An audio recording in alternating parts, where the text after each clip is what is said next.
Everyone, welcome to this channel that is geography education. আমি এই ভিডিওতে ক্লাস 9 জিওগ্রাফির 7 চ্যাপ্টার ভারতের সম্পদ থেকে ভারতের খনিজ সম্পদ এই টপিকটা তোমাদেরকে পড়াবো।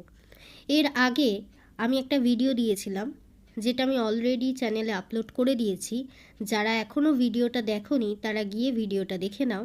সেখানে আমি সম্পদের ধারণা, সম্পদের শ্রেণীবিভাগ এবং সম্পদের সংরক্ষণ সম্পর্কে আলোচনা করেছিলাম, যেটা এই চ্যাপ্টারেরই ফার্স্ট পার্টে আছে। এইটা সেকেন্ড পার্ট, এটা আমি এই ভিডিওতে আলোচনা করছি। তাই এটা বোঝার জন্য আগের ভিডিওটা তোমাদের দেখা খুবই দরকার, কারণ আগেরটা দেখলে তোমরা এটা খুব ভালোভাবে বুঝতে পারবে। যারা ওই ভিডিওটা দেখোনি তারা গিয়ে চটপট ভিডিওটা দেখে নাও।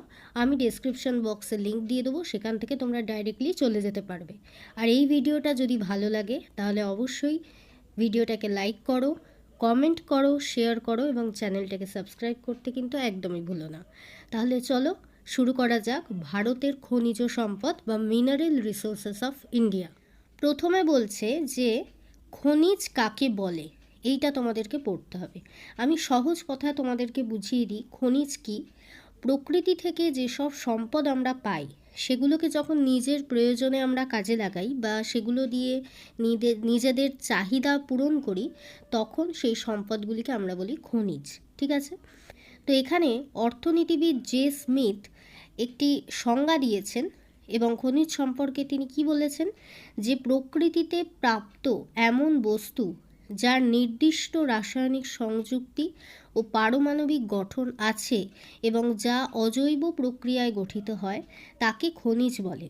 অর্থাৎ প্রকৃতি থেকে এমন বস্তু যেগুলো পাওয়া যায় যার নির্দিষ্ট রাসায়নিক এবং পারমাণবিক গঠন রয়েছে এবং যেগুলি অজৈব প্রক্রিয়ায় তৈরি হয় তাদেরকে আমরা খনিজ বলি। এটি অর্থনীতিবিদ জে স্মিথ বলেছেন। এই ভিডিওটা তোমাদেরকে এক্সপ্লেন করার আগে আমি যেটা বলতে চাই যে তোমরা অবশ্যই বই ফলো করবে। আর এইখানে বই থেকেই, বিভিন্ন বই থেকে ঘেঁটে আমি একটা স্টাডি মেটেরিয়াল তোমাদের জন্য তৈরি করেছি। এই স্টাডি মেটেরিয়ালটা যদি তোমরা পড়ো তাহলে তোমাদের বই থেকে আর সেরকম কিছু পড়তে হবে না, এটা পড়লেই হবে। কারণ এখানে শর্ট ব্রড সমস্ত কিছুভাবে স্টাডি ম্যাটটা তৈরি, সব কিছুর কোয়েশ্চেন আনসার তোমরা এখান থেকে পেয়ে যাবে। এছাড়াও আমি কোয়েশ্চেন আনসারের আলাদা ভিডিও দেব, কিন্তু এই স্টাডি ম্যাটটা যদি তোমরা পড়ো তাহলে এখান থেকে পরীক্ষায় অনেক কিছুই তোমরা পাবে। তোমরা যদি এটার পিডিএফ চাও তাহলে কমেন্টে জানাও, তাহলে আমি পিডিএফও তোমাদেরকে দিয়ে দেবো। তাহলে চলো নেক্সট যাই, যে ভারতের খনিজ সম্পদ যেগুলো আছে তার মধ্যে তোমাদের সিলেবাসে যেগুলো আছে সেটা হলো 3টে আছে। 1 আকরিক লোহা, 2 কয়লা এবং 3 খনিজ তেল। তার মধ্যে আজকে আমি এই ভিডিওতে পড়াচ্ছি আকরিক লোহা। বলছে আকরিক লোহা হলো অজৈব খনিজ, অপুনর্ভব বা অপূরণশীল, গচ্ছিত, ক্ষয়িষ্ণু, অশুদ্ধ প্রাকৃতিক খনিজ সম্পদ। এই যে এই খনিজ সম্পদের আগে এতগুলো অ্যাডজেক্টিভ আছে, অজৈব খনিজ, অপুনর্ভব, অপূরণশীল, গচ্ছিত, ক্ষয়িষ্ণু, অশুদ্ধ, এই সমস্ত কিছু কেন বা এদের নাম এগুলো কেন, এই অ্যাডজেক্টিভগুলো কেন এর সাথে লাগানো, সেইগুলো আমি কিন্তু আগের ভিডিওতে এক্সপ্লেন করেছি, তাই আগের ভিডিওটা অবশ্যই দেখে নেবে। এই জিনিসগুলো থেকে কিন্তু তোমাদের শর্ট কোয়েশ্চেন আসবে। কীরকম না, বলবে যে একটি অজৈব খনিজের উদাহরণ দাও, কিংবা একটি অপুনর্ভব অজৈব খনিজের উদাহরণ দাও, একটি গচ্ছিত অজৈব খনিজের উদাহরণ দাও, কিংবা এরকম আসতে পারে একটি অশুদ্ধ প্রাকৃতিক খনিজ সম্পদের উদাহরণ দাও। এর সবারই আনসার হবে আকরিক লোহা। তাহলে বুঝতে পেরেছো যে এই 1 নম্বরের যে পয়েন্টটা আছে, এইটুকু ছোট্ট একটা লাইন থেকে কত ধরনের প্রশ্ন আসতে পারে। 2 নম্বরে আসছে লৌহযুগ। লৌহযুগ কি? লোহা হলো আধুনিক সভ্যতার অন্যতম ধারক ও বাহক। ঠিক আছে? এই প্রশ্নটা খুব আসে শূন্যস্থান পূরণ হিসেবে, যে ড্যাশ হলো আধুনিক সভ্যতার অন্যতম ধারক ও বাহক, তখন আনসার হবে লোহা। কারণ কি না, আমরা নিজেদের প্রয়োজনে প্রত্যেক দিন আমাদের বাড়ি থেকে শুরু করে বড় বড় শিল্পক্ষেত্রে সব জায়গায় লোহার ব্যবহার করে থাকি। এখন লোহার ব্যবহার এতই বেড়ে গেছে যে আমরা বর্তমান যুগকে লৌহযুগ বলে থাকি। তাহলে এখানে কি বলেছে, যে নিত্য প্রয়োজনীয় ক্ষুদ্র গৃহস্থালী দ্রব্য থেকে বৃহদায়তন শিল্প সর্বত্রই লোহার ব্যবহার পরিলক্ষিত হয়। সুতরাং বর্তমানে লোহার ব্যবহার এতই ব্যাপক ও বহুমুখী যে বর্তমান যুগকে লৌহ যুগ বলে। নেক্সট আমরা আসছি শ্রেণীবিভাগ। শ্রেণীবিভাগ কি বলেছে, যে আকরিক লোহাকে 4 ভাগে ভাগ করা যায়। 1 নম্বর হলো ম্যাগনেটাইট, 2 নম্বর হলো হেমাটাইট, 3 নম্বর হলো লিমোনাইট এবং 4 নম্বর হলো সিডেরাইট। এটা হলো ম্যাগনেটাইট জাতীয় আকরিক লোহা, যেটি সবচেয়ে বেশি পাওয়া যায়, 72.4%। এর রং হয় কালো। এটি অত্যন্ত উঁচু মানের, অর্থাৎ এর গুণমান সব থেকে বেশি। পিগ ও স্পঞ্জ আয়রন তৈরি করতে এটি ব্যবহৃত হয়। 2 নম্বর বলছে হেমাটাইট, যার রং হলো লাল বা গাঢ় বাদামি। এটিও একটি উঁচু জাতের আকরিক। পিগ আয়রন তৈরি করতে এটি ব্যবহৃত হয়। 3 বলছে লিমোনাইট, এর রং বাদামি বা হলদে বাদামি। এটি মাঝারি মানের হয়, এর ব্যবহার খুবই কম। 4 বলছে সিডেরাইট, এটি বাদামি ধূসর। এটা অত্যন্ত নিচু মানের আকরিক, এর ব্যবহার প্রায় নেই বললেই চলে। এখানে তোমাদের ম্যাগনেটাইট আর হেমাটাইটটা খুব জোর দিয়ে পড়তে হবে, কারণ এই দুটো থেকেই বেশি প্রশ্ন আসে। লিমোনাইট আর সিডেরাইটটা অত ইম্পর্টেন্ট নয়, কিন্তু এটা মনে রাখতে হবে যে লিমোনাইট এবং সিডেরাইট এই দুটো আকরিক লোহার ব্যবহার খুবই কম। এটা প্রশ্ন আসে যে কোন আকরিক লোহার ব্যবহার একেবারেই নেই, সেটার আনসার হবে সিডেরাইট অবশ্যই, ঠিক আছে। আর কোন আকরিক লোহার ব্যবহার সবচেয়ে বেশি, সেটা বলতে হবে ম্যাগনেটাইট। নেক্সট বলছে ব্যবহার ও অর্থনৈতিক গুরুত্ব। আকরিক লোহা কি কাজে লাগে এবং এর গুরুত্ব কতটা, সেইটা এবার আমরা পড়ব। 1 নম্বর পয়েন্ট বলছে খনি থেকে আকরিক লৌহ তুলে মারদ চুল্লিতে গলিয়ে পিগ আয়রন তৈরি করা হয়। এই পিগ আয়রনের সাথে প্রয়োজন মতো ম্যাঙ্গানিজ, ক্রোমিয়াম, নিকেল, টাংস্টেন প্রভৃতি ধাতু মিশিয়ে প্রস্তুত হয় সংকর ইস্পাত। ঠিক আছে, এখানে যে পিগ আয়রন কথাটা আছে, এটা কি জিনিস, এটা আমি ইন ডিটেলস পরে তোমাদের বলছি। এই সংকর ইস্পাত কিন্তু বিভিন্ন কাজে লাগে। কি কাজে না, ভারী ও হালকা যন্ত্রপাতি নির্মাণে লাগে, পরিবহন শিল্পে লাগে, যেমন বাস, লরি, ট্রেন, রেলওয়ে, ট্রাক ইত্যাদি তৈরি করতে। কৃষি যন্ত্রপাতি যেমন ট্রাক্টর, হারভেস্টার ইত্যাদি তৈরি করতে লাগে। সমরাস্ত্র তৈরি করতে, অর্থাৎ সামরিক অস্ত্র, যুদ্ধক্ষেত্রে যেসব অস্ত্র লাগে সেগুলো তৈরি করতে, যেমন ট্যাঙ্ক, বন্দুক, পিস্তল ইত্যাদি। গৃহ নির্মাণ সামগ্রী, রড, বিম, গ্রিল এগুলো তৈরি করতে। গৃহস্থালির উপকরণ যেমন স্টেনলেস স্টিলের বাসন তৈরি করতে সংকর ইস্পাত লাগে। এছাড়া কি বলছে, আকরিক লোহা গলিয়ে রড আয়রন তৈরি করা হয়। এই রড আয়রন থেকে নাট বল্টু, পেরেক, শিকল প্রভৃতি দ্রব্য তৈরি করা হয়। নেক্সট পয়েন্ট দেখো, বলেছে এই যে 3টে আমি লিখেছি, এই 3টে একেবারে জলের মতো মুখস্থ করে ফেলবে। খুব শর্ট, মানে খুব ইম্পর্টেন্ট শর্ট কোয়েশ্চেন, এখান থেকে কোয়েশ্চেন আসে। কীরকমভাবে না, বলছে উচ্চ ক্ষমতা সম্পন্ন স্থায়ী চুম্বক তৈরি করতে কোন স্টিল ব্যবহার করা হয়? এর আনসার হবে অ্যালনেকো স্টিল। ধাতু কাটার যন্ত্র তৈরি করতে বা নির্মাণে কোন স্টিল ব্যবহার হয়? বলতে হবে টাংস্টেন স্টিল। স্প্রিং নির্মাণে কোন স্টিল ব্যবহার করা হয়? বলতে হবে ক্রোম ভ্যানাডিয়াম স্টিল। এখানে দেখো শব্দগুলো কিন্তু খুব কঠিন, মানে এদের স্পেলিং, বানান খুব কঠিন। অ্যালনেকো, টাংস্টেন, ক্রোম ভ্যানাডিয়াম এগুলো মনে রাখাও কঠিন, বানানগুলোও কঠিন। তাই তোমরা লিখে লিখে পড়বে, যে বানানগুলো পারবে না সেগুলো লিখে লিখে পড়বে। এটা আমার টিপস, ঠিক আছে? কারণ তুমি একটা কোয়েশ্চেন দিয়েছে পরীক্ষায়, সেটা তুমি লিখলে, সেটার আনসারটা তুমি জানো, সেটা লিখলেও ঠিক, কিন্তু দেখা গেল সেটার বানান ভুল, তাহলে সেটা লেখার কোনো অর্থই নেই। কারণ বানান যদি ভুল হয় তাহলে তোমরা 1 নম্বরও পাবে না। তাই শুধু কোয়েশ্চেনটা জানলে বা লিখলেই হবে না, ঠিকঠাক বানান সহ সেটা লিখতে হবে। নেক্সট হচ্ছে ধাতুমল বা স্ল্যাগ। কি ধাতুমল বা স্ল্যাগ? এটাও কিন্তু 2 নম্বর বা 1 নম্বরের প্রশ্নে আসে। বলছে চুনাপাথর সহ 1600 ডিগ্রি সেন্টিগ্রেড উষ্ণতায় বাতচুল্লিতে আকরিক লোহাকে গলানো হয়। লৌহ আকরিক গলে গেলে চুনা মিশ্রিত হালকা গাদ বা ময়লা উপরে ভেসে ওঠে এবং ভারী ধাতব লোহা বাতচুল্লির নিম্নে অবস্থান করে। বাতচুল্লির এই গলিত লোহার উপরে ভেসে থাকা গাদ বা ময়লাকে ধাতু মল বা স্ল্যাগ বলে।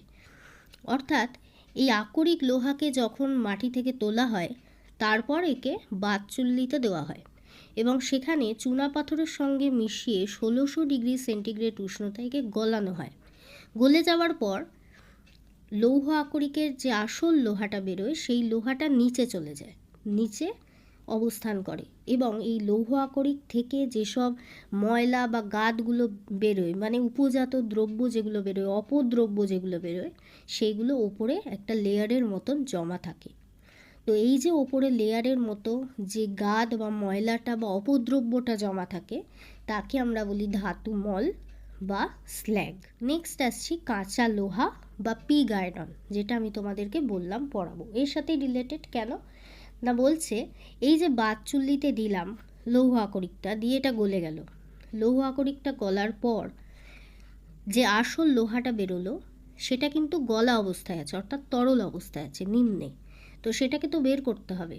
বের করার জন্য একটা পাইপ ব্যবহার করা হয়। সেই পাইপ দিয়ে ওই গলানো লোহাটাকে বার করা হয় এবং একটা ছাঁচে ফেলা হয়।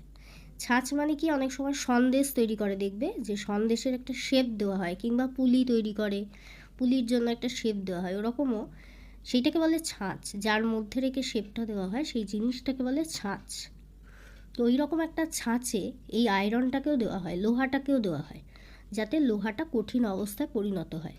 তো এই ছাঁচটা, আগেকার দিনে যে ছাঁচটা ব্যবহার করা হতো সেটা দেখতে ছিল শূকরের মতো, তাই জন্য একে বলা হতো পিগ আয়রন। শূকরের মতো দেখতে বলে এর থেকে নামকরণ হয়েছে পিগ আয়রন। তাহলে এখানে কি বলেছে, বাতচুল্লিতে 1600 ডিগ্রি সেন্টিগ্রেড উষ্ণতায় লৌহ আকরিক গলে যাওয়ার পর বাতচুল্লির নিম্নে থাকা খাঁটি লোহা পাইপের মাধ্যমে বের করে এনে বালির ছাঁচে ফেলা হয়।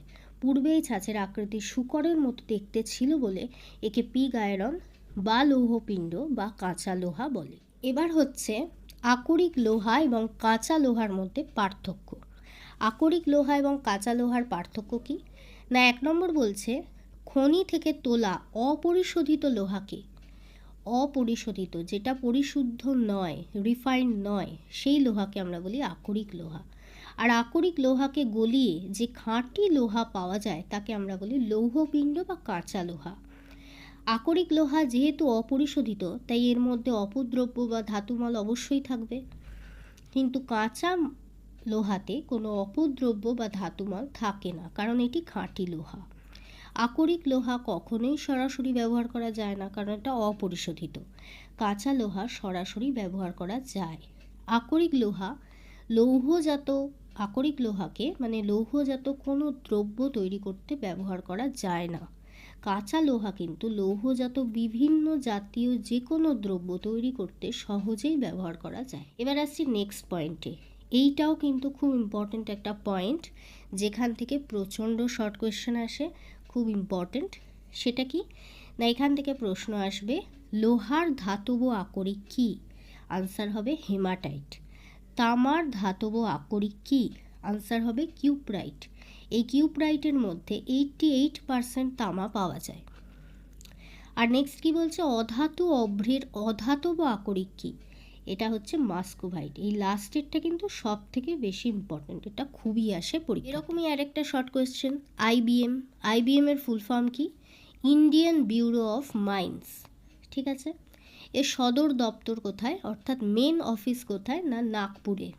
ঠিক আছে, এটি কারা তৈরি করে বা গঠন করে না, ভারত সরকারের খনি দপ্তর এটি গঠন করে। কবে বা কত সালে, 1948 সালের 1 মার্চ এটি গঠন করা হয়। এর কাজ কি, এর কাজ হলো খনিজ অনুসন্ধান করা, অর্থাৎ খুঁজে বার করা কোথায় আছে, কিভাবে আছে, উন্নয়ন করা অর্থাৎ উন্নতি করা, উৎপাদন করা এবং গবেষণা করা। নেক্সট আমরা আসছি আকরিক লোহার বন্টন, অর্থাৎ আকরিক লোহা ভারতের কোথায় কোথায় পাওয়া যায়, কোথায় সব থেকে বেশি পাওয়া যায়, কোথায় সব থেকে কম পাওয়া যায়। আকরিক লোহা সব থেকে বেশি পাওয়া যায় হলো ওড়িশাতে। এই রাজ্যে সর্বাধিক হারে লোহা পাওয়া যায়। এখানে হেমাটাইট এবং ম্যাগনেটাইট এই 2 প্রকার আকরিক লোহা সব থেকে বেশি পাওয়া যায়। কোন কোন জেলায় পাওয়া যায়, কেওনগড় জেলা, ময়ূরভঞ্জ, সুন্দরগড়, এইগুলি হলো বিখ্যাত খনি কেন্দ্র। 2 নম্বরে আছে ছত্তিশগড়। এই রাজ্য আকরিক লোহা উত্তোলনে 2য় স্থান অধিকার করেছে। বস্তার জেলার বাইলাডিলা এবং দুর্গ জেলার দাল্লি রাজহারা এই দুটো হলো বিখ্যাত খনি। বায়লাডিলার আকরিক রপ্তানির জন্য বিশাখাপত্তনম থেকে কিরুন্ডুলু পর্যন্ত রেলপথ নির্মাণ করা হয়েছে। 3 নম্বর হচ্ছে কর্ণাটক। এটি তৃতীয় স্থান অধিকার করেছে। এই রাজ্য থেকে প্রচুর ম্যাগনেটাইট জাতীয় আকরিক পাওয়া যায়। এর উত্তোলন কেন্দ্রগুলি কি? কেমানগুন্ডি, হসপেট এবং সন্দুর। 4 নম্বরে কে আছে? ঝাড়খণ্ড। ঝাড়খণ্ড চতুর্থ স্থান অধিকার করেছে। পশ্চিম সিংভূম জেলার জামদা, নোয়ামুন্ডি, পালামু জেলার ডাল্টনগঞ্জ প্রধান উত্তোলন কেন্দ্র। উত্তোলিত আকরিক লোহার অধিকাংশ জামশেদপুর, দুর্গাপুর, বোকারো ইস্পাত কেন্দ্রে ব্যবহৃত হয়। নেক্সট বলছে মধ্যপ্রদেশ, যেটি 5ম স্থানে আছে। এর প্রধান উত্তোলন কেন্দ্রগুলি হলো জব্বলপুর, বালাঘাট এবং বেতুল। নেক্সট আরও কয়েকটা শর্ট কোয়েশ্চেন দেখে নাও। বলছে ভারতের বৃহত্তম 3টি লৌহ খনি কী কী? এক হচ্ছে দান্তেওয়াড়া জেলার বায়লাডিলা, যেটি ছত্তিশগড় রাজ্যে অবস্থিত। 2 নম্বর হচ্ছে কেওনগড় জেলার জাজং এবং 3 নম্বর হচ্ছে কেওনঝড় জেলারই বলদা।